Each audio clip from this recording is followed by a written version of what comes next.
Bahaw na Akto Republika 4136 o el Land Transportation and Traffic Code of the Philippines, tas tipula el ley de speed limit debe obedecer mga chufer.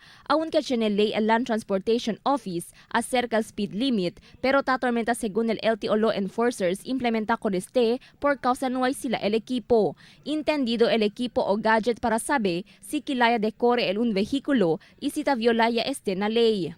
Sa speed limit naman, sa 4136 naman ay nakalagay na ng mga speed limit. Ang kaso lang sa atin, wala tayong yung speed gun.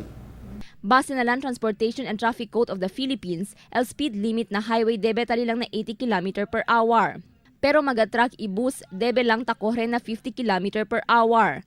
Mientras na sentro del pueblo, on the Chene traffic light, el speed limit debe tali lang na 30 km per hour.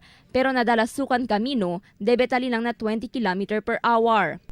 Nakasaad naman sa 4136 na along the highway, maximum na sa mga UB, 80, sa mga truck naman 50, tapos dito naman sa city, 20 to 40 km per hour lang ang speed limit.